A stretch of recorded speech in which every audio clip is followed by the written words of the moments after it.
Assalamualaikum warahmatullahi wabarakatuh.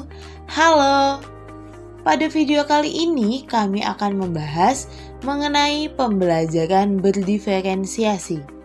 Kami, mahasiswa PPG Prajabatan Gelombang 1 tahun 2023 dari kelas PGSD 4 yang beranggotakan Adinda Putri Mawanti, Salwa Sausanti, Sylvia Amalia, Wida Briliansari, dan Zulfia Leli Nurmitasari. Adapun bahasan materi pada video kali ini diantaranya definisi pembelajaran berdiferensiasi, unsur pembelajaran berdiferensiasi, contoh keragaman pembelajaran berdiferensiasi, serta teori pendukung pembelajaran berdiferensiasi. Mari kita simak bersama-sama yuk! Definisi pembelajaran berdiferensiasi. Jika dipecah, maka kata pembelajaran merupakan proses interaksi peserta didik dengan pendidik dan sumber belajar pada suatu lingkungan belajar. Sedangkan kata diferensiasi memiliki arti bahwa terdapatnya perbedaan. Nah, dari kedua kata tersebut, maka pembelajaran berdiferensiasi adalah perbedaan interaksi yang diberikan guru kepada peserta didik dikarenakan adanya perbedaan kebutuhan antar peserta didik.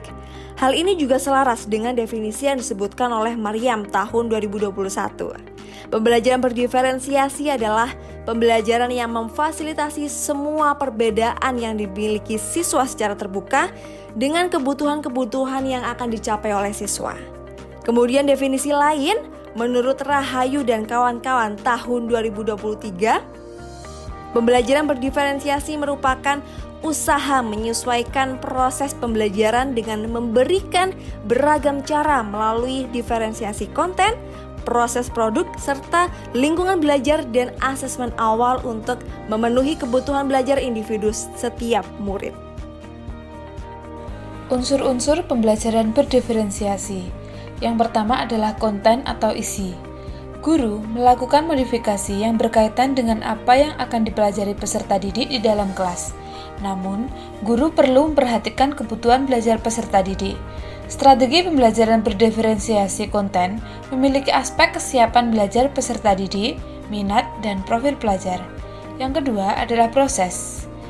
Diferensiasi pada proses. Peserta didik mendapatkan informasi tentang pembelajaran yang baru dan mendapatkan cara belajar yang sesuai dengan kemampuan peserta didik. Yang ketiga adalah produk. Diferensiasi pada produk berupa hasil dari tugas pembelajaran untuk mendapatkan hasil belajar yang baik pada peserta didik. Tugas dan penilaian dibuat secara beragam, namun masih mengacu pada tujuan pembelajaran yang sama. Yang keempat atau yang terakhir adalah lingkungan belajar. Lingkungan belajar merupakan kondisi yang berasal dari luar, memiliki pengaruh kepada peserta didik. Lingkungan belajar yang kondusif dan nyaman dapat membuat peserta didik menjadi lebih fokus. Oleh karena itu, kondisi lingkungan belajar sangat mendukung pembelajaran yang berdiferensiasi. Contoh keragaman peserta didik dalam beberapa aspek. Aspek yang pertama adalah gaya belajar atau yang lebih dikenal dengan learning modalities. Learning modalities dibagi menjadi 3, yaitu yang pertama visual. Visual adalah menerima informasi lebih mudah jika melalui gambar. Jadi, seseorang akan jauh lebih mudah jika mengingat gambar yang jelas, seperti foto, daripada mengingat apa yang dikatakan atau ditulis oleh seseorang. Yang kedua adalah auditory. Auditory adalah menerima informasi lebih mudah melalui mendengar. Dengan metode ini, seseorang lebih sering bertanya atau berdiskusi untuk dapat menyerap atau memahami materi. Kemudian yang ketiga adalah kinestetik.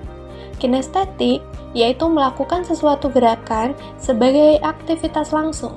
Jadi, siswa dengan mode ini lebih suka belajar dan bisa paham ketika dipraktikkan secara langsung. Aspek yang kedua adalah minat.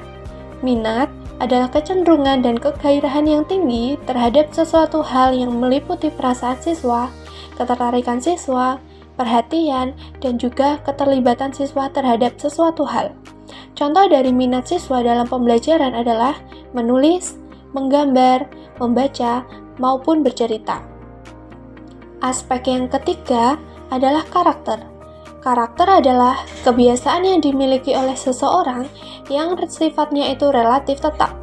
Karakter sendiri dipengaruhi oleh beberapa hal yang meliputi etnik, kultural, status sosial, dan motivasi dari peserta didik.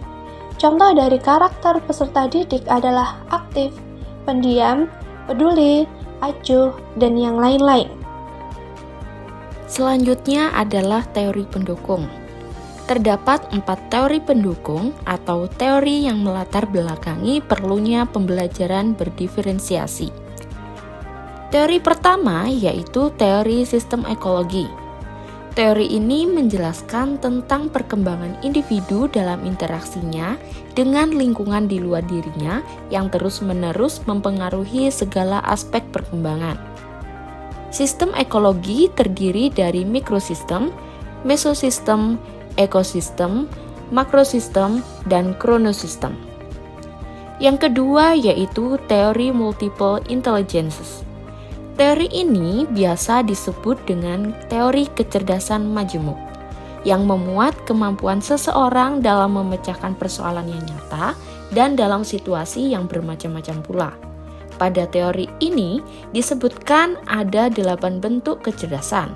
Yang pertama yaitu kecerdasan verbal linguistik, yang kedua kecerdasan logis matematis, yang ketiga kecerdasan spasial visual, yang keempat kecerdasan kinestetik jasmani, yang kelima kecerdasan musikal, yang keenam kecerdasan intrapersonal, yang ketujuh kecerdasan interpersonal, dan yang kedelapan kecerdasan naturalis.